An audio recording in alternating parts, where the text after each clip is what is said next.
ونستعينه ونستغفره ونعوذ بالله من شرور أنفسنا ومن سيئات أعمالنا من يهدي الله فلا مضل له ومن يضلله فلا هادي له وأشهد أن لا إله إلا الله وحده لا شريك له وأشهد أن محمدا عبده ورسوله أما بعد رب اشرح لي صدري ويسر لي أمري واحلل عقدة من لساني يفقهوا قولي ربي زدني علما وارزقني فهما اللهم إنا نسألك علما نافعا ورزقا طيبا وعملا متقبلا. Assalamualaikum warahmatullahi wabarakatuh. Apa khabar? Sihat semua? Kenapa duduk barisan kedua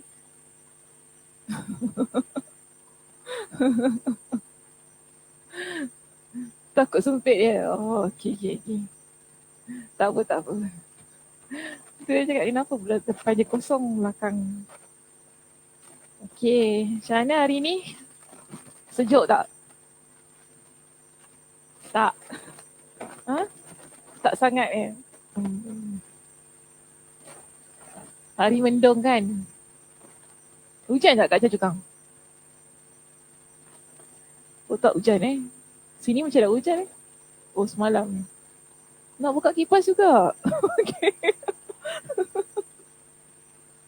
Nak buka kipas juga. Oh, okey. Yang penting jangan kena saya lah. Boleh? Baik meletup.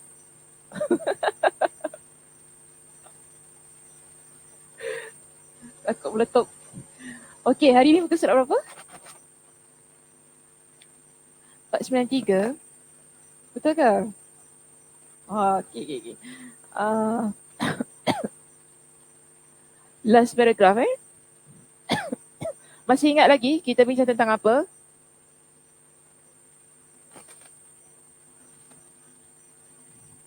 Siapa lambat duduk depan?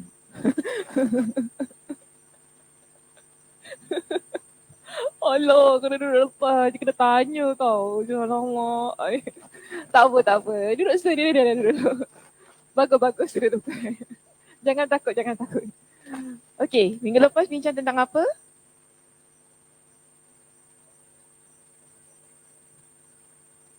Ya, saya tahu. Okey, ceritanya cerita apa? Siapa? Paman Pakcik Nabi SAW meninggal dunia. Okey. Sakit. Okey, Nabi cuba untuk ziarah dan dakwah. Okey, ziarah dan dakwah dia supaya masuk Islam. Tapi akhirnya tak berjaya. Kenapa tak berjaya? He wants to follow the okay. No, it's okay, we can speak English.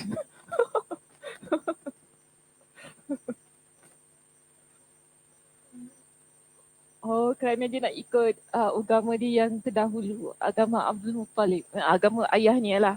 Okey. Baik, cantik ya perbincangannya. Baik, Alhamdulillah hari ini kita akan sambung perbincangan hadis itu. Okey, hari ini insyaAllah lah kita selesaikan perbincangannya sikit saja lagi. Bertepatanlah dengan kuliah kita yang terakhir untuk tahun ini, pada hari ini. Kita berada di muka surat 493 di perenggan yang terakhir, iaitu adapun sabda beliau, ama wallahi la astaghfiranna laka, demi Allah sungguh aku akan beristighfar, iaitu memohon ampunan untukmu. Jadi ini kata-kata Nabi SAW setelah pakciknya meninggal dunia. Setelah pakcik meninggal dunia, jadi Nabi ni bersumpah supaya Allah Subhanahu Wa Taala, maknanya dia nak minta ampun untuk pakciknya itu tadi. Baik, di sini kita lihat dalam ungkapan kata Nabi SAW itu ada perkataan ama. Okey, ama wallahi la astaghfiranna lak. Jadi dibahaskan oleh para ulama hadis tentang perkataan ama di hadapan itu. Dia kata macam ni, kata ama yang terdapat pada kalimat di atas, kami membacanya dengan ama, tanpa huruf alif setelah huruf mim. Macam mana?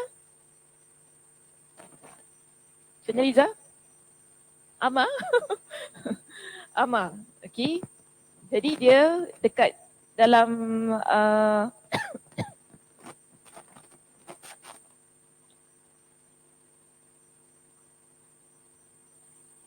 dalam buku gini kan.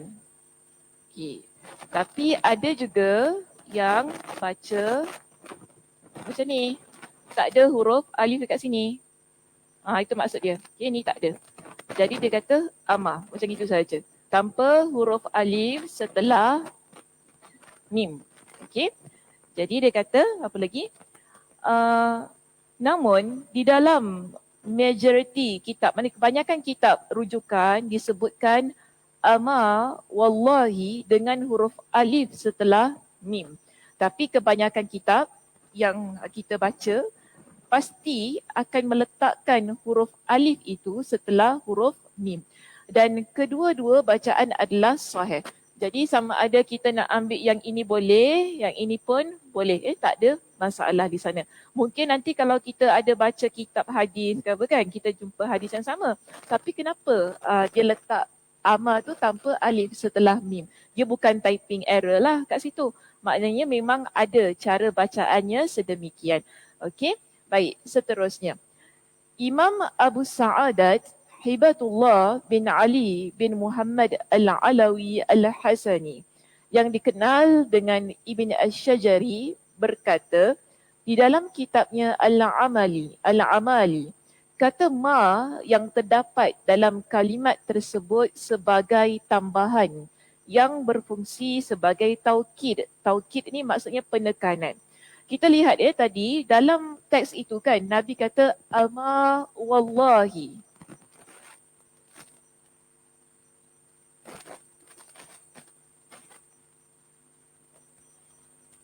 Okey, ama wallahi. Wallahi maksudnya apa? Demi Allah. Kenapa nak kena letak ama lagi kat depan? Okey, jadi sebab itu di kalangan para ulama kata ama inilah untuk memberikan taukid. Taukid tu maksudnya penekanan untuk menguatkan lagi sumpah itu. Sebab itu diberikan penambahan lafaz di hadapannya. Ama wallahi. Kita terjemah ini tak ada apa-apa maksudnya. Tetap kita terjemah sebagai demi Allah. Tapi kenapa dia letak kat depan? Kalau ikut dalam penggunaan bahasa Arab, ama ini digunakan ialah untuk menegaskan lagi sumpah tersebut. Untuk menguatkan lagi kata-kata baginda SAW yang ingin memohonkan keampunan untuk Abu Talib itu tadi. Okey, jadi dia kata begini. Kata ma yang terdapat dalam kalimat tersebut adalah sebagai tambahan yang berfungsi sebagai taukid, iaitu penekanan. Mereka menggabungkannya dengan hamzah istifham dan menggunakan kedua-duanya untuk dua tujuan. Hamzah istifham yang depan ini. Okey, ni hamzah istifham.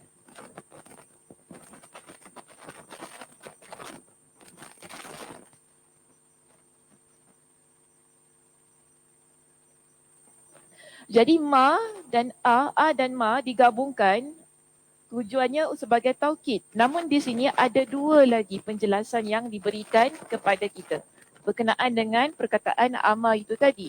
Kan? Dia kata begini, ada dua tujuan kenapa hamzah istifham dan ma itu digabungkan dan menggunakan kedua-duanya untuk dua tujuan.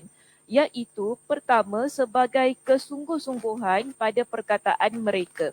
Jadi kalau ada orang dia kata ama wallahi kan, maknanya di situ ialah kita nak menegaskan kesungguhan kita tentang apa yang nak kita lakukan. Untuk menunjukkan betul bila orang dengar, jadi kalau kita ni pergi umrah ke apa kan, dengar orang Arab berbual ama wallahi, oh betul-betul dia nak bersumpah tu kan. Dia nak tegaskan apa yang dia nak buat ataupun apa yang dia nak lakukan itu adalah sesuatu yang Betul-betul. Maknanya dia serius nak buat. Macam kita, kau serius? Serius, aku serius. Sumpah? Sumpah. Wallahi wa Nabi. Tambah Nabi kat belakang Padahal mana dapat lah tu, tak tahulah. Wallahi wa Nabi. Orang lama-lama dulu kan. Wa Nabi. Mak saya kadang-kadang macam tu juga. Saya pelik. Mana mak aku belajar Wallahi wa Nabi. Cakap, boleh lah ya. Betul lah tu agaknya. Dia orang-orang lama belajar gitu kan. So kita nampak di sini sebenarnya tak perlu pun. Kan? Tapi kerana dia nak buat kita percaya, penggunaan perkataan itu ataupun apa yang dia nak buat, sebab tu dia tambah lagi. Jadi beginilah keadaan yang perkataan ama tu yang berada di hadapan sebelum perkataan wallah. Contoh di sini kan yang pertama dia kata sebagai kesungguh-sungguhan pada perkataan mereka. Seperti ama wallahi la af'alanna. Demi Allah sesungguhnya aku akan melakukannya. Jadi dia guna perkataan, ada dua perkataan di situ. Ama, wallahi. Tapi kita terjemah demi Allah saja. Perkataan ama tu seolah-olah tak ada makna. Namun sebagaimana yang saya katakan tadi, bila dalam bahasa Arab ni, penggunaan itu ialah untuk menguatkan apa yang ingin dilakukan ataupun sumpah yang diucapkan. Kemudian kita ada yang kedua, tujuan yang kedua ialah sebagai pembuka kata dalam pembicaraan. Okay? Seperti ama inna Zaidan muntaliq. Ketahuilah bahawa Zaid telah pergi. Wallahu a'lam. Jadi yang kedua ini dia tak ada kena mengena dengan sumpah lah. Yang kedua tu sebagai pembuka kata sahaja.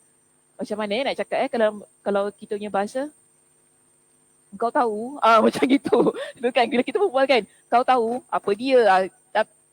Tapi kalau cakap, kita terus cakap saja boleh je kan? Tak payah cakap kau tahu, tak payah cakap gitu. Ia sebagai pembuka kata untuk orang lebih nak dengar apa kita ucapkan.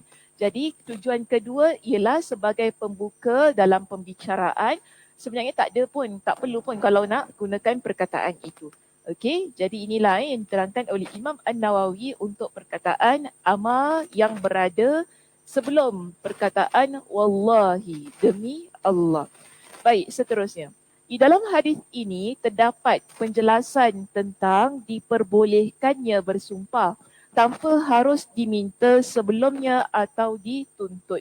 Jadi dalam situasi ini, adakah Nabi SAW diminta untuk bersumpah? Ada tak orang kata, engkau nak minta ampun untuk Abu Talib ni, sumpahlah. Ada tak orang kata gitu kat dia? Tak ada. Jadi Nabi terus saja. Terus Nabi kata, ama wallahi. Tanpa ada suruhan, tanpa ada tuntutan daripada mana-mana pihak. Jadi begitulah juga kita. Kalau kita rasa orang macam tak percaya apa yang kita ucapkan, kemudian kita ni sebenarnya betul kita nak buat macam tu. Cuma dia tak percaya kan, maka di sini boleh untuk kita ucapkan demi Allah itu tadi supaya orang yang dengar dia lebih confident dengan apa yang kita ingin sampaikan. Baik, seterusnya. Sumpah yang ada di sini adalah untuk menekankan tekad beristighfar, memohon ampun dan untuk menghibur jiwa Abu Talib. Jadi kita lihat di sini sumpah yang digunakan oleh Nabi SAW ialah untuk menekankan tekad Nabi yang tadi, Nabi nak beristighfar. Kalau kita baca kembali bahasa Arabnya kan, Nabi kata, ama wallahi la astaghfiranna laka. Okey, demi Allah sesungguhnya aku akan memohon ampun untukmu. Nabi boleh dia cakap, aku akan mohon ampun untuk engkau. Nabi boleh cakap gitu. Tapi di sini kita lihat Nabi nak menguatkan lagi kata-katanya tentang kesungguhan dia untuk melakukan perbuatan tersebut, iaitu untuk memohon ampun kepada Abu Talib, untuk Abu Talib dan menghiburkan jiwa Abu Talib. Baik, selesai tentang perbincangan perkataan ama wallahi la astaghfiranna laka.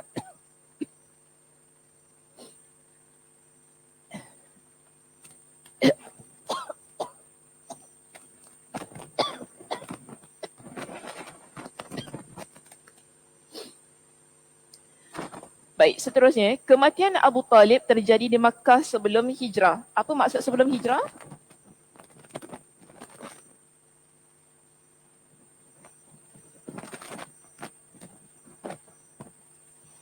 Kenapa senyum?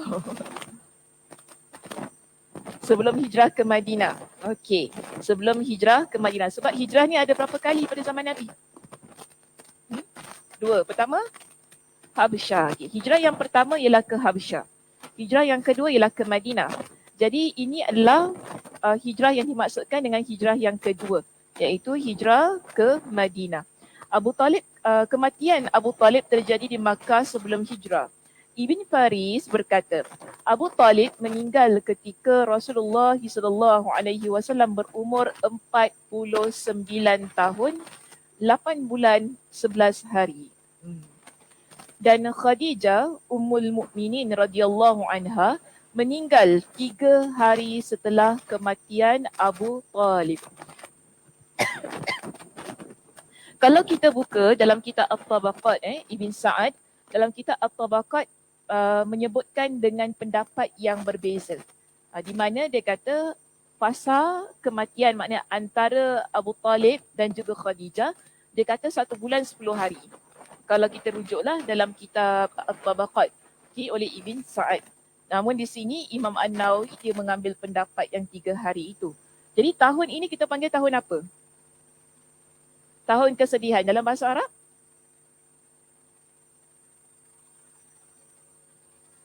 Hazan, betul. Tapi ada lagi satu perkataan. Depan dia apa? Amul Huzni.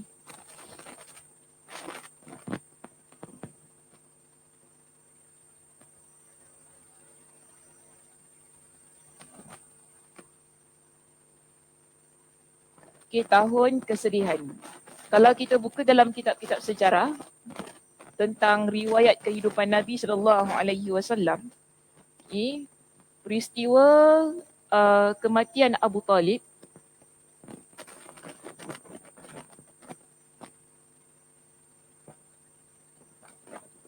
kedua, kewafatan Khadijah,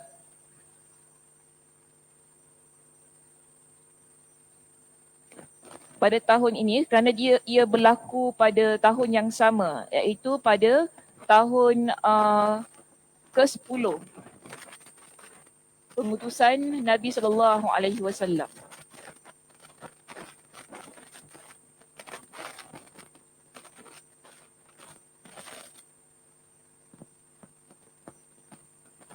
Pada tahun ke-10 Nabi SAW diutuskan sebagai Nabi dan Rasul, barulah kita dapati berlaku peristiwa kedua-dua ini. Okey, kenapa kita panggil ia sebagai Amul Huzni? Sebab sedih, tahu sebab sedih. Tapi macam mana nak cakap kenapa sampai dinamakan dengan Amul Huzni?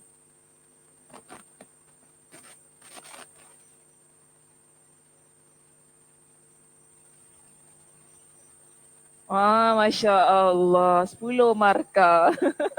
Satu pakcik, satu isteri. Jadi dua-dua ni adalah insan yang sentiasa memberikan sokongan, kena support lah kepada dakwah Nabi SAW. Orang penting di Makkah. Jadi keberadaan Abu Talib dan juga Khadijah, kita lihat pada waktu itu memang orang menolak dakwah Nabi. Mereka ni mencerca, mereka buat sesuatu kepada dakwah itu, maknanya nak berusaha untuk menghentikan dakwah Nabi SAW. Mereka menyiksa orang Islam dan sebagainya. Tetapi mereka tak berani nak sentuh Nabi SAW. Kerana apa? Abu Talib. Abu Talib adalah pembesar di Makkah. Jadi mereka hormat, mereka respect dengan Abu Talib. Jadi tak beranilah nak buat apa-apa dengan Nabi SAW. Begitu juga dengan Khadijah. Khadijah ni adalah isteri yang banyak mengorbankan harta, kan, mengorbankan kata masa untuk Nabi SAW, di mana mereka juga menghormati Khadijah pada waktu itu sebagai seorang usahawan wanita yang berjaya di Makkah, yang ada status, ada kedudukan. Jadi dipandang tinggilah kedua-dua insan ini. Maka sebab itu bila meninggalnya Abu Talib dan juga Khadijah radhiyallahu anha pada tahun yang sama dalam jangka masa yang kita kata tak jauh.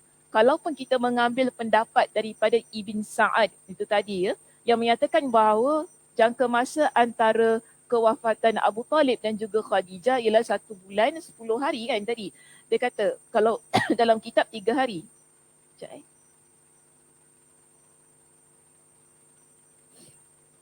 Kalau dalam kitab kata 3 hari Imam An-Nawawi mengambil pendapat itu. Kita lihat kedua-dua masa itu adalah masa yang jangka masa yang agak singkat.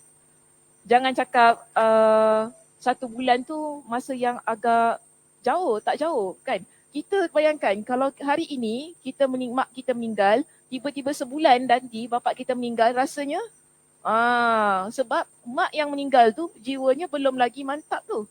Kalau mak kita meninggal lah kan hari ini, kemudian next week ke after 1 month ayah kita pula meninggal, nak melalui satu kehilangan mengambil masa. Okay? Bila kita nak berhadapan dengan satu kehilangan, kita nak move on, kita nak menerima satu kehilangan tu, dia mengambil masa yang agak lama. Ada orang setahun, 2 tahun kan baru dia rasa tenang, baru dia rasa boleh terima. Bayangkan kalau dalam masa 3 hari jangka masanya ataupun 1 bulan 10 hari itu tadi, ia adalah satu jangka masa yang begitu singkat.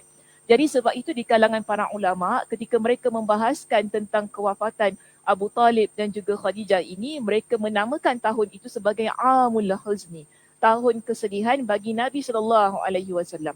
Ada lagi satu peristiwa yang berlaku setelah itu. Bila kita nampak di sini Abu Talib dan Khadijah radhiyallahu anha meninggal dunia, sekatan penindasan dan juga penolakan yang berlaku dalam dakwah Islam ini semakin hebat. Jadi musyrikin Makkah, mereka semakin menyeksa kaum muslimin. Bahkan ada yang sudah berani untuk menyentuh, maksudnya pukul Nabi, ada yang sudah berani untuk buat perkara yang tidak baik dengan Nabi SAW. Kalau dulu mulut je, masa Abu Talib dengan Khadijah hidup, mereka berani cakap mulut je kan, sindir-sindir gitu. Tapi sekarang tangan dah berani jalan. So di sini apa yang Nabi SAW lakukan, Nabi berusaha menyebarkan dakwah pergi luar daripada Makkah. Nabi pergi ke Taif. Okay, Nabi usaha untuk menyebarkan dakwahnya luar daripada kota Makkah. Jadi Nabi usaha pergi ke Taif untuk mendapatkan sokongan daripada penduduk Taif. Tapi kita dapati ia tidak berlaku. Apa yang Nabi SAW inginkan tak berlaku sebagaimana yang dia rancang ataupun yang dia plan lah, yang dia sangkakan lah, yang dia inginkan pada waktu itu. Bila Nabi pergi ke Taif,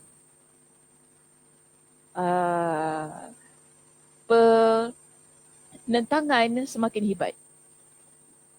Di Makkah, kalau orang pukul Nabi pun tak sampai berdarah.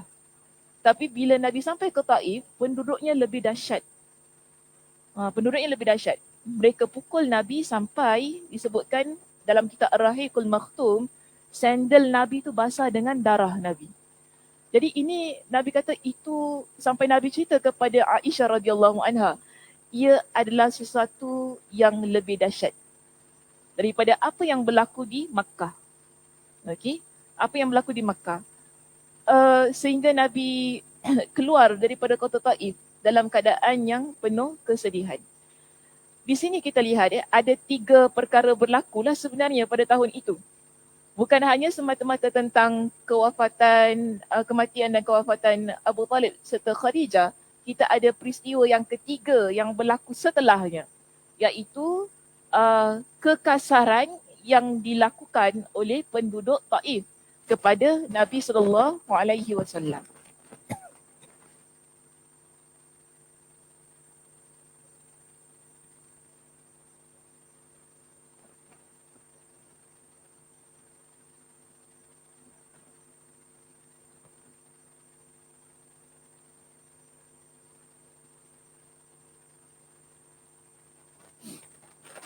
Berlaku penentangan dakwah oleh penduduk Taif.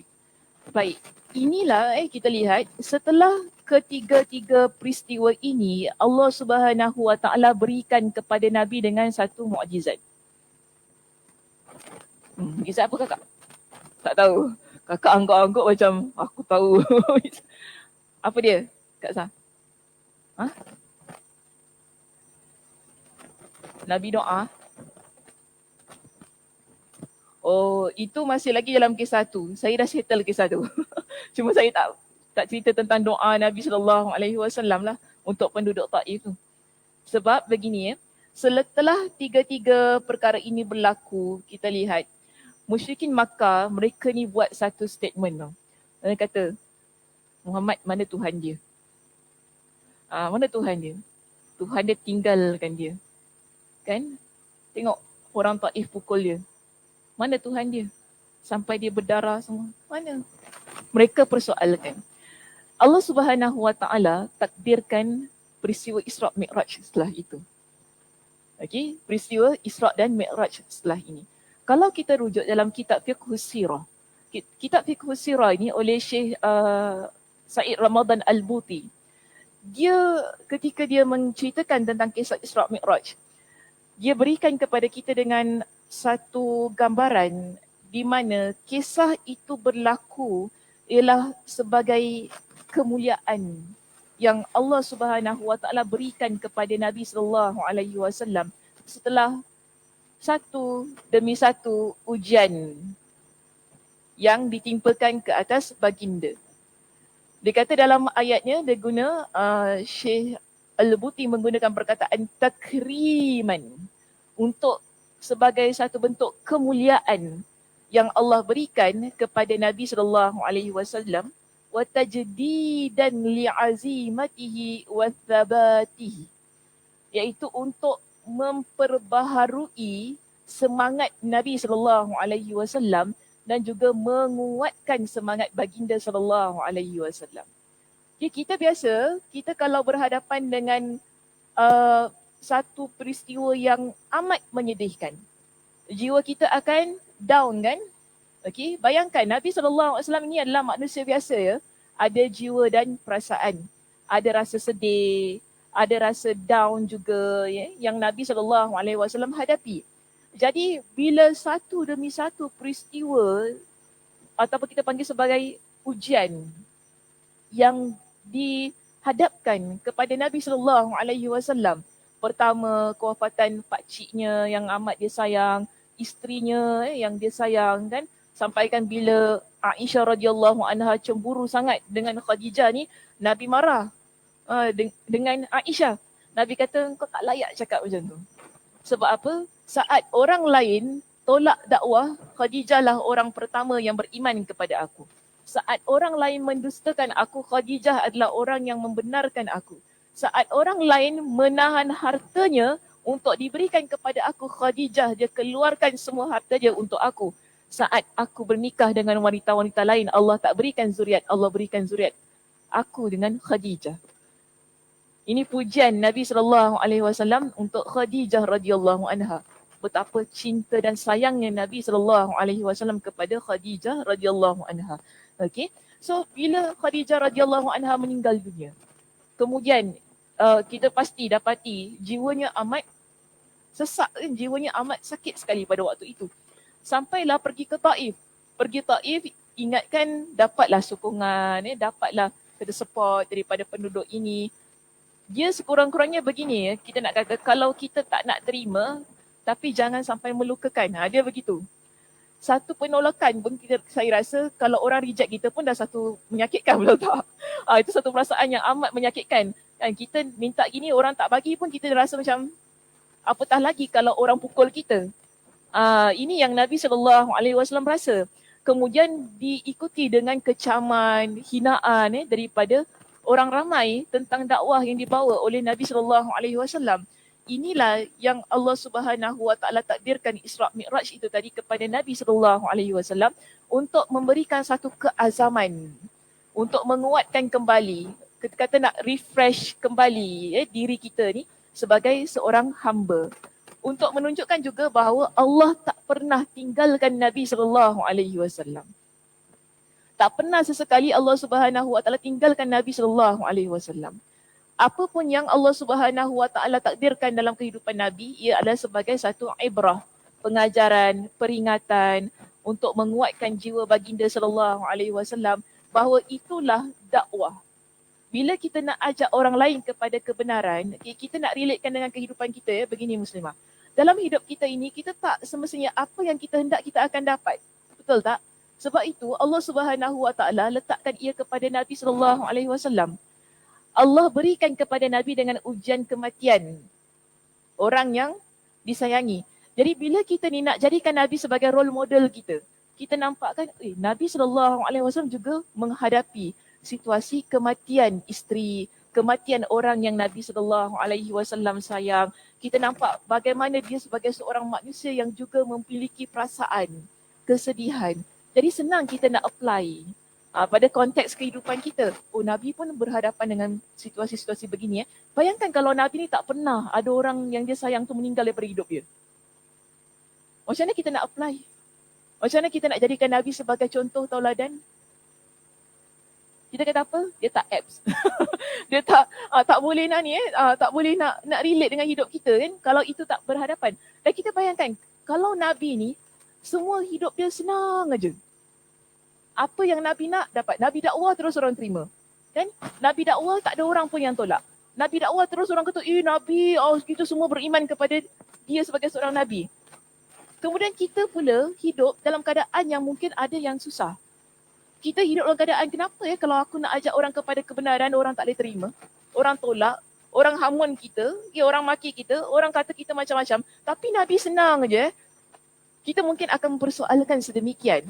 Tapi di sini Allah Subhanahu Wa Taala takdirkan semua peristiwa ini sebagai satu contoh kepada kita bahawa apa yang kita hendak tak semestinya kita dapat. Apa yang kita cuba bawa orang ramai kepada kebaikan tak semestinya orang akan terima. Dia mesti ada orang yang menolak dakwah kita ataupun kebenaran yang cuba kita sampaikan. Kerana begitulah kehidupan Nabi sallallahu alaihi wasallam. Sebaik-baik insan iaitu Nabi sallallahu alaihi wasallam menunjukkan kepada kita ada juga orang yang benci. Kan? Ada juga orang yang tak suka.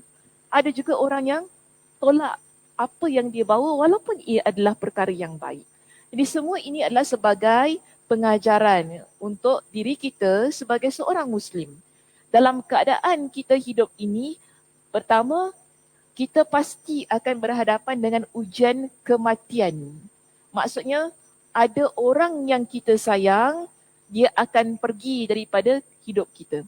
Allah Subhanahu Wa Taala akan ambil. Okay. Kedua, tak semestinya apa yang kita rancang, kita akan dapat sebagaimana yang kita inginkan. Nabi dia plan pergi ke Taif untuk mendapatkan sokongan. Tapi adakah dia dapat? Dia tak dapat. Begitulah hidup kita. Apa yang kita ingin tak semestinya kita akan dapat. Hari ini kita plan begini, belum tentu ia akan jadi sebagaimana yang kita rancang itu tadi. Okay, so di sini kita lihat bagaimana Imam An-Nawawi dia terangkan tentang Amul Huzni di situ. Tentang jangka masa kewafatan antara orang-orang yang Nabi SAW kasihi itu tadi sebagai satu pengenalan lah. Walaupun kita lihat di situ Imam An-Nawawi dia tak terangkan secara tuntas. Saya berikan dengan penerangan yang lebih lanjut supaya kita dapat memahami apa yang cuba disampaikan oleh Imam An-Nawawi dalam kitabnya itu tadi. Baik, seterusnya kita lihat di sini. Kita balik kepada perbincangan kitab kita. Adapun firman Allah Subhanahu Wa Taala, maka nalin nabi wallazina amanu ayyastaghfiru lil musyrikin. Tiadalah sepatutnya bagi Nabi dan orang-orang yang beriman memintakan ampun kepada Allah bagi orang-orang musyrik. Ayat ini turun kenapa? Bila Nabi nak memintakan keampunan kepada Abu Talib itu tadi. Dan Nabi betul-betul memaksudkannya kerana Nabi menggunakan sumpah tadi di hadapan. Bahkan ditambah dengan perkataan ama tadi. Okay, ama wallahi la astaghfiranna lakak. Jadi bila Nabi SAW memaksudkan apa yang dia ucapkan itu, Allah menegur Nabi dengan menurunkan ayat ini di mana Allah kata kepada Nabi tidak sepatutnya bagi Nabi dan orang-orang yang beriman memintakan ampun kepada Allah bagi orang-orang musyrik. Orang-orang musyrik siapa?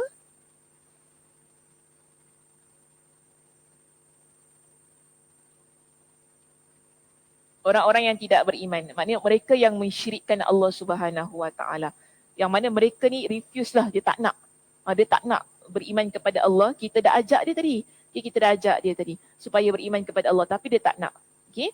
Jadi di situ Allah Subhanahu Wa Taala ingatkan, kalau dia tak nak, dah sudah. Biarkan dia.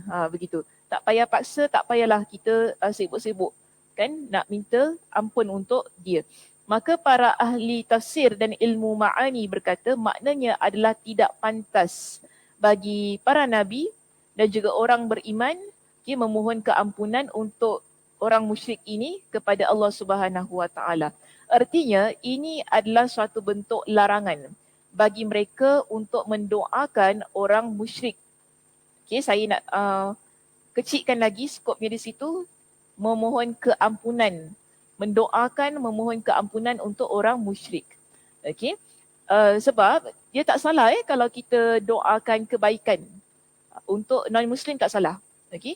Kita doakan untuk kebaikan hidup dia, moga dia senang dan sebagainya. Sebab ada orang musyrik yang itu non-Muslim yang buat baik pada kita. Kan? Contoh ada orang tanya saya, Ustazah boleh tak kawan saya ni non-Muslim? Dia baik dengan saya kan, kita kan ada kawan jiran yang baik dengan kita kan. Macam mana, boleh tak saya doakan dia? Boleh aja. Doakan supaya rezeki dia murah ke apa. Hal-hal keduniaan lah begitu. Bukan hal-hal tentang keampunan tu tadi. Okay. Supaya dia berikan kebahagiaan pada dia, hidup dia senang sebab dia bantu kita. Itu tak salah. Tapi kalau kita minta ampun untuk dia, tu tak boleh. Itu sebabnya Allah Subhanahu Wa Taala tegur. Okay. Nabi SAW itu tadi. Tapi ada juga pendapat di kalangan para ulama yang menyatakan bahawa kita boleh juga supaya mendoakan Allah berikan hidayah kepada orang itu. Mohon hidayah tak bermakna kita minta ampun untuk dia.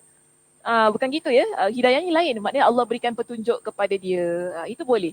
Hal-hal sedemikian dibenarkan. Maknanya kita pun agak-agak lah ya. Jangan sampai aku tak boleh doa lah untuk jiran aku ni. Dia tu Cina. Tak boleh cakap macam itu kan. Kita ni pengeran dahsyat pula. Nabi Allah tegur. Bukan gitu maknanya. Di sini ialah tentang meminta keampunan itu tadi. Kerana dia tu tadi tak nak. Okay, Abu Talib tadi tak nak. Sebab tu Allah Subhanahu Wa Taala kata tak pantas. Bila orang yang tak nak setelah diajak tu tadi, kemudian kita pun meminta keampunan untuk orang tersebut. Baik, seterusnya. Walau kanu uli kurba. Pada ayat yang sama, iaitu surah At-Taubah ayat 113. Walau kanu uli kurba. Walaupun orang-orang musyrik itu adalah kaum kerabatnya. Jadi ini bertepatanlah dengan peristiwa yang berlaku kepada Nabi SAW itu tadi, kerana yang nak didoakan oleh Nabi SAW tentang keampunan Allah untuk Abu Talib itu ialah kerana Abu Talib ini kaum kerabat Nabi. Pakcik Nabi SAW yang sangat dia sayang. Sebab itu Allah turunkan satu lagi ayat. Okay, surah Al-Qasas ayat 56. Itu mengenai firman Allah, sesungguhnya kamu tidak akan dapat memberi petunjuk kepada orang yang kamu kasihi, tetapi Allah memberi petunjuk kepada orang yang dikehendakinya. Dan Allah lebih mengetahui orang-orang yang mau menerima petunjuk. Jadi Allah itu maha mengetahui siapa yang nak terima, siapa yang tak nak terima petunjuk Allah Subhanahu Wa Taala. Jadi taklah kita ni boleh memberikan petunjuk kepada orang yang kita inginkan, yang kita sayang sangat-sangat. Kerana itu adalah di luar kekuasaan kita sebagai hamba Allah. Maka para ahli tafsir menjelaskan bahawa ayat itu turun berkenaan dengan Abu Talib.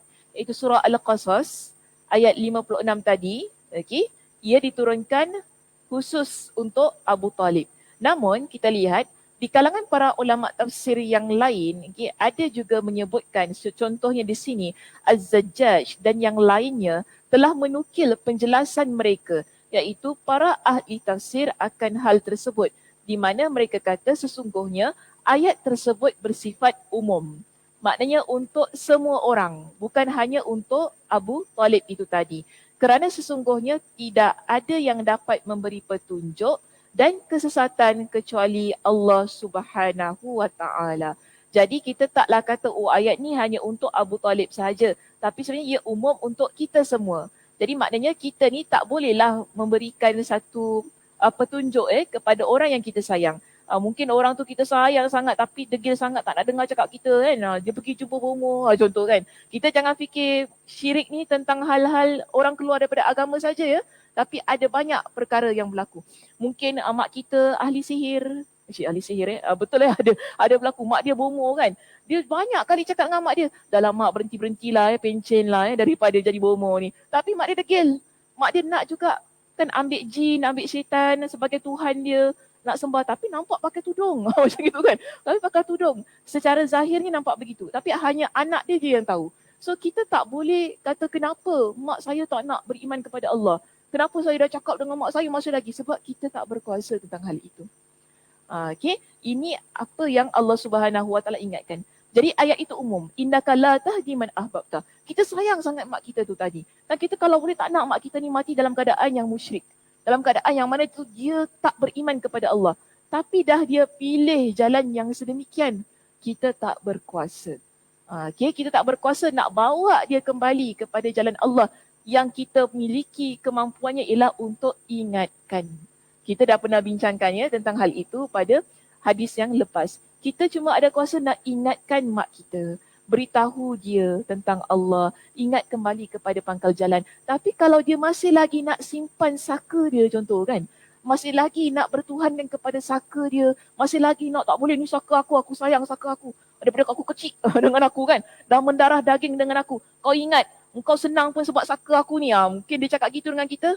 Dah sudah. Antara dengan Allah Subhanahu Wa Taala. Okey, antara dengan Allah SWT. Kita doakan yang baik-baik untuk dia. Allah berikan hidayah. Beri hidayah boleh Allah berikan hidayah untuk dia. Allah berikan taufik kepada dia. Moga-moga satu hari terbuka hati dia begitu. Okey, jadi ayatnya umum. Dia boleh apply untuk kita juga sebagai orang yang beriman kepada Allah Subhanahu Wa Taala. Seterusnya di sini. Al-Farra dan yang lainnya berkata, kata ahbabta. Iaitu innaka la tahdi man ahbabta dalam ayat ini. Memiliki dua makna. Okey, apakah yang dimaksudkan dengan orang yang engkau kasihi?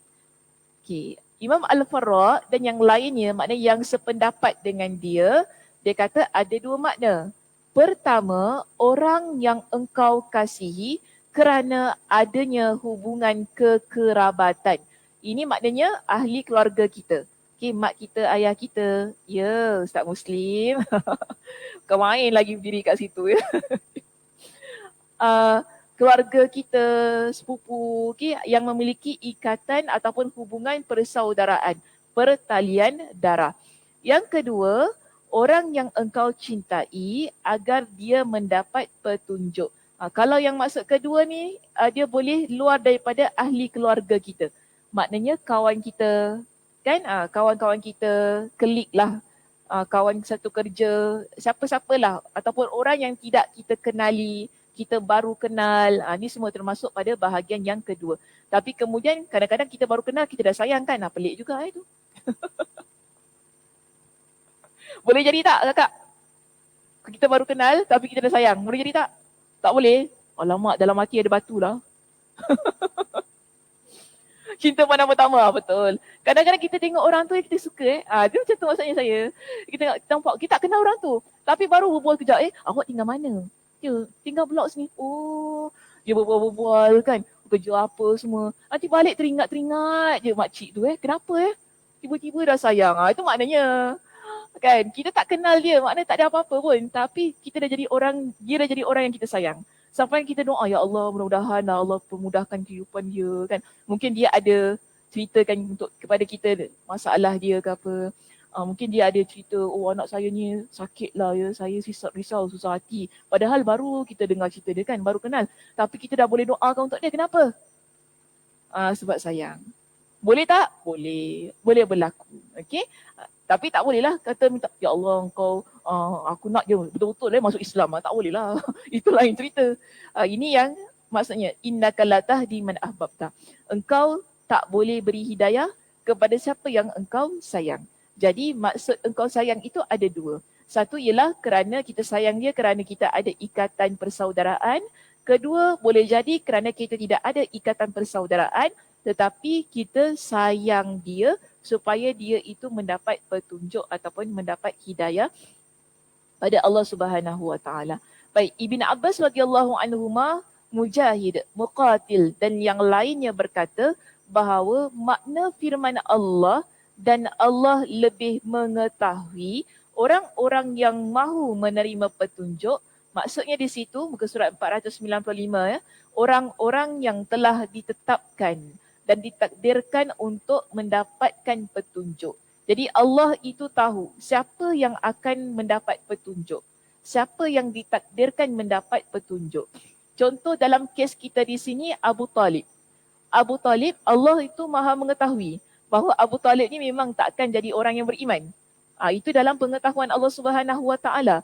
Jadi tapi Nabi SAW tak tahu tentang hal itu.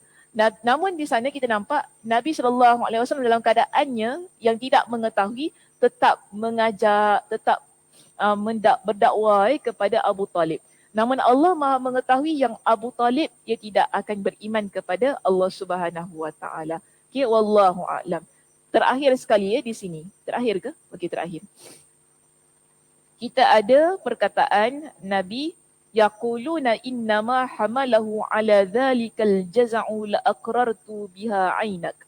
Demikianlah redaksi yang tercantum di dalam seluruh kitab-kitab rujukan dan seluruh riwayat-riwayat ahli hadis di dalam kitab Sahih Muslim dan yang lainnya.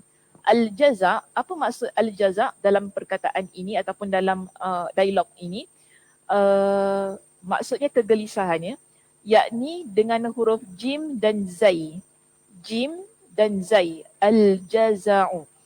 Demikianlah yang dinukil oleh Al-Qadhi Iyad dan yang lainnya dari seluruh riwayat-riwayat ahli hadis dan para ulama al-akhbar, iaitu kitab yang menjelaskan tentang sejarah dan sirah. Okay, penulis al-akhbar maknanya penulis yang memuatkan kisah-kisah sejarah dan sirah.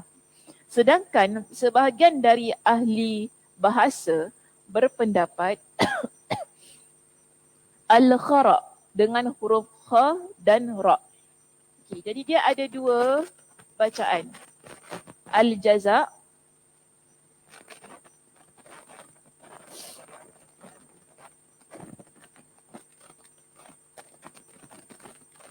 Al-jaza' sebagaimana yang ada dalam kitab kita, tapi ada juga di kalangan ulama bahasa mereka kata al-khara, huruf kha dengan huruf ra.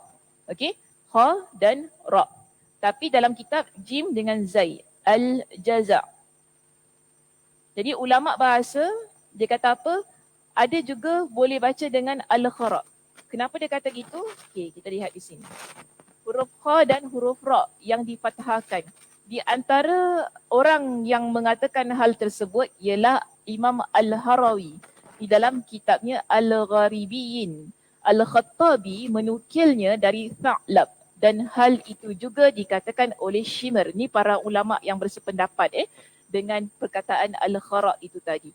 Al-Khattabi menukilnya dari Tha'lab dan hal itu juga dikatakan oleh Shimr. Sedangkan dari generasi khalaf adalah Abul Qasim Az-Zamakhsyari. Maknanya Imam Az-Zamakhsyari bersetuju dengan pendapat menggunakan perkataan Al-Khara. Al-Qadhi Iyad rahimahullah berkata, syekh-syekh kami memberitahukan kepada kami bahawa Al-Jaza' adalah yang benar. Jadi kita baca menggunakan perkataan Al-Jaza'. Itu lebih tepat daripada perkataan Al-Khara'. Para ulama mengatakan Al-Khara' adalah kelemahan dan ketidakmampuan. Al-Azhari berkata ada yang mengatakan bahawa Al-Khara' adalah ketakutan. Sebagaimana yang dikatakan oleh Abu Talib radhiyallahu Abu Talib. Okey, Abu Talib wallahu a'lam. Seterusnya last kali. La aqrartu biha aynaka. Pasti aku telah membuatmu rasa senang. Abul Abbas Tha'lab berkata, makna aqarrahullahu aynahu. Mana perkataan aqarrahullah? Sekejap.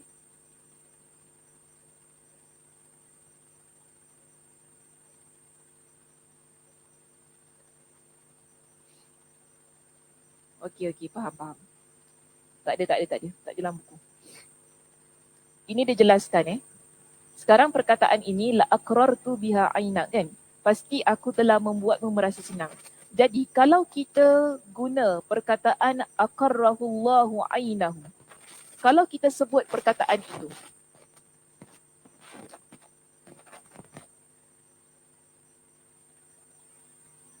dia tak ada kena-mengena dengan perkataan Abu Talib pada penjelasan tersebut. Kalau kita guna perkataan ini dalam ucapan kita,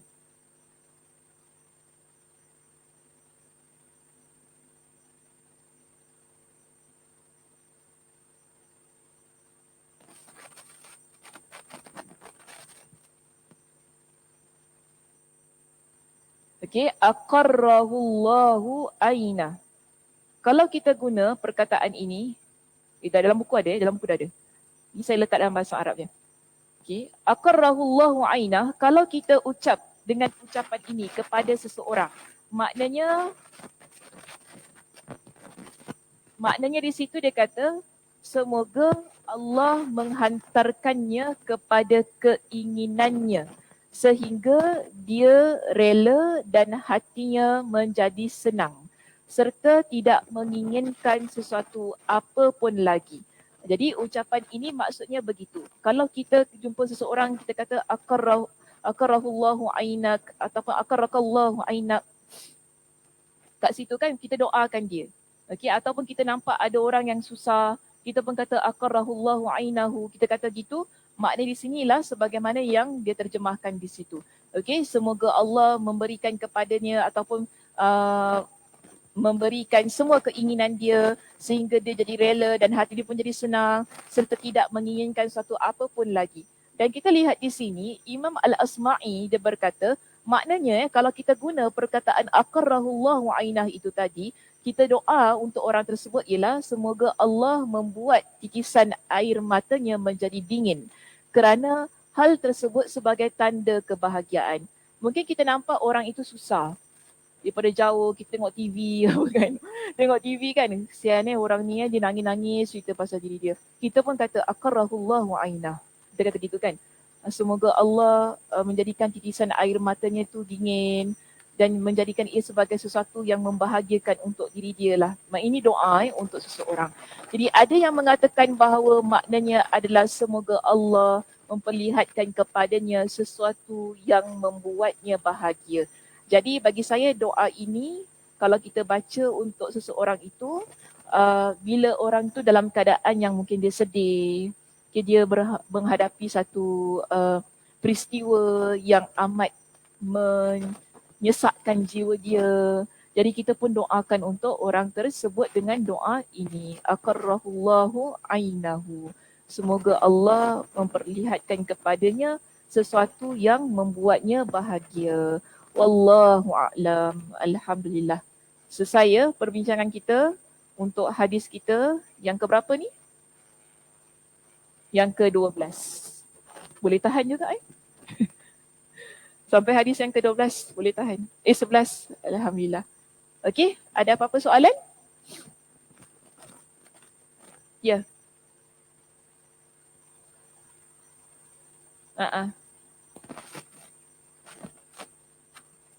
Dia tak dengar. God bless you. Boleh je. Boleh je. Okay. Sebab dia faham dengan maksud yang begitu kan. Maksud kita bless ni maknanya bukan kita nak supaya Allah ampuni dia ke apa, tidak. Tapi maksud kita supaya Allah berikan ataupun Tuhan berikan kepada dia tu dengan kebahagiaan tu tadilah. Hal-hal yang berkaitan dengan keduniaan dia. Tak ada kena-mengena dengan hal-hal urusan akhirat untuk orang itu. Okay? Boleh aja. God bless you. Okay, ada apa? Ya. Apa dia? Dengan orang Islam boleh. God bless you. Allah merahmati kamu.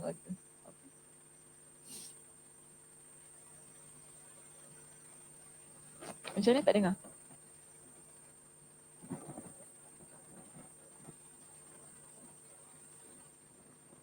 Tak boleh sebenarnya. Tak boleh. Jangan cakap gitulah. Maknanya cuma cakap ada kembali kepada Tuhan dia lah macam tu. Mm-mm. Itu biarlah dia. Kita yang berilmu jangan buat. Okey, kita yang berilmu jangan buat. Yang penting yang kita kata dah memang dia kembali kepada Tuhan dia. Itu saja. Okey, wallahu a'lam bissawab. Mudah-mudahan Allah Subhanahu Wa Taala memanjangkan umur kita. Okey, jumpa bila ni? Tahun depan. Jumpa tahun depan insya-Allah. Okey. Kita cuti sampai berapa hari bulan? Sekejap ya. 9 hari bulan dah buka kembali. Wait, 14, betul. 14 hari bulan Januari kuliah akan mula sebagaimana biasa. Insya-Allah. Okey, insya-Allah. Apa-apa pun nanti semuanya akan dimaklumkan lah ya. Kita akan maklumkan tarikh buka kuliah dan sebagainya. Ada kuliah ke tak ada kuliah ke apa, insya-Allah akan dimaklumkan. Okey, saya mohon maaf sepanjang tahun ini sama ada pengajian secara online ataupun secara fizikal ya, jika ada apa-apa yang mengguris hati contoh-contoh ke apa kan, ucapan-ucapan ke apa ataupun tersilap dan sebagainya, mohon maaf. Mudah-mudahan Allah Subhanahu Wa Taala memberikan kepada kita dengan kefahaman ya pada setiap apa yang telah kita pelajari. Mudah-mudahan Allah Subhanahu Wa Taala berikan kepada kita dengan kesihatan, memberkati kehidupan kita dunia dan akhirat. Jadi insya-Allah kita jumpa pada tahun hadapan. Okey, doakan saya sihat juga. Mudah-mudahan dapat terus mengajar. Saya tutup dengan tasbih kafarah. Subhanakallahumma wa bihamdika asyhadu an la ilaha illa anta astaghfiruka wa atubu ilaik. Assalamualaikum warahmatullahi wabarakatuh.